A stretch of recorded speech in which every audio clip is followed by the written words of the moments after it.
Happy 16K! Ayan, so meron na po tayong 16K na followers po dito sa ating Ate Lloyd's Reading Tarot. Ayan, so dun po sa mga nagtatanong kung anong legit na account ko, eto po may blue badge or verification check, yung mga something ganyan.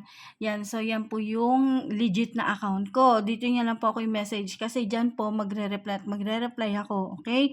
Pwede niyo po akong tawagan, pwede niyo po akong i-text, pwede niyo po akong i-message, pwede niyo po akong i-message sa WhatsApp or sa Instagram o sa sa Blue App. Ayan, so dito sa Facebook page, okay lang po. Wala pong problema 'yon. Basta yung legit na account ko, ito po yung legit na account ko sa Blue App, okay?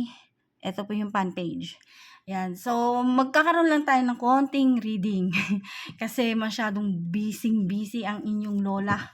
Dahil ang dami pong client na nagpapagawa, nagpapa-reading, ganyan. So, pasensya na po kung hindi po ako masyadong updated ngayon mag-upload ng mga videos kasi sobrang busy ang inyong lola.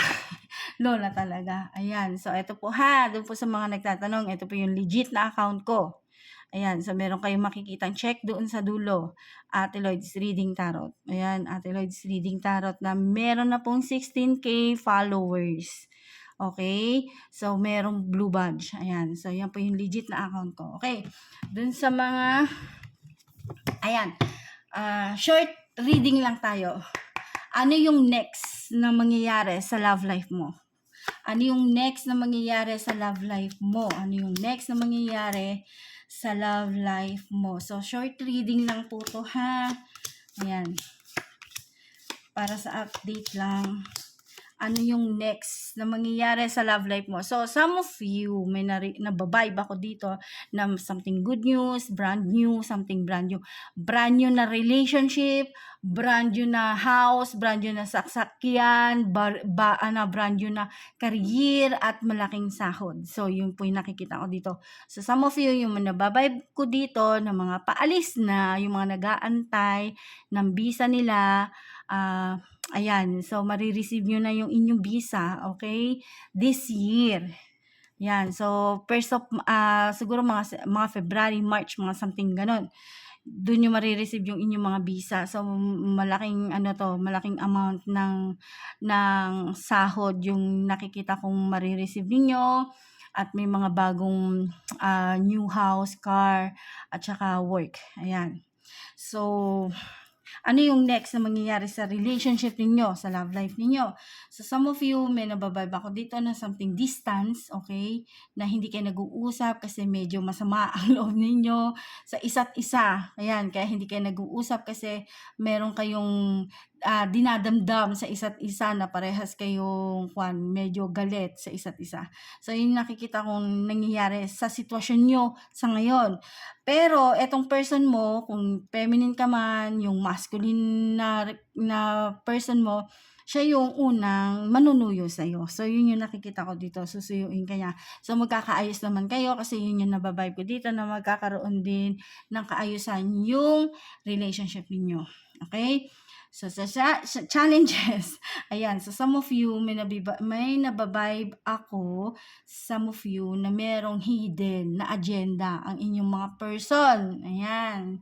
Yung mga, kung ikaw ay masculine, yung person mo na feminine, meron siyang nililihim sa'yo. Okay? So, meron siyang tinatago. Lahat, as in lahat, hindi niya sinasabi sa'yo lahat na nangyayari sa buhay niya, even yung work niya, yung sahod niya, magkano income niya, or ano pa yung ibang agenda niya, sino kasama niya. So, marami siyang tinatago sa'yo. Pero, may mga sinasabi din naman siya sa'yo na akala mo totoo, pero hindi totoo. Okay? So, hindi totoo lahat ng sinasabi niya sa'yo. At karamihan sa mga sinasabi niya, pawang kasinungalingan at naglilihim. Okay? Naglilihim siya. So, some of you, okay? Some of you naman, sa advice, may nababibe ako dito na etong person ninyo, kumbaga kutob nyo na etong person ninyo, meron siyang sinisikreto or feeling mo niloloko ka niya. Okay? At kung nararamdaman mo sa sarili mo na ikaw ay niloloko nitong person mo, at kung ang nasa isip mo, iwanan na siya, go ahead, okay? Kasi ginaguide ka ng universe.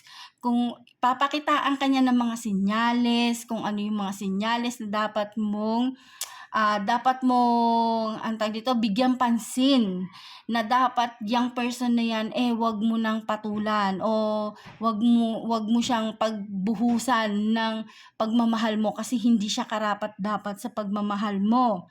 So yun yung nakikita ko dito kasi etong person na to is manloloko. Pag nakuha niya yung gusto niya, iiwanan ka na lang niya basta-basta. So ang universe naka-guide sa'yo. Lagi mong tatandaan na ang universe naka-guide sa'yo. Kaya kung pinakitaan ka niya ng mga senyales na etong person mo hindi siya karapat-dapat sa'yo, pagtuunan mo ng pansin. Kasi nasa right path ka, okay? Nasa tamang landas ka. Nililihis ka niya lang sa maling landas, okay? So, nilalagay ka niya sa tamang landas. So, yun yung nababibe ko dito.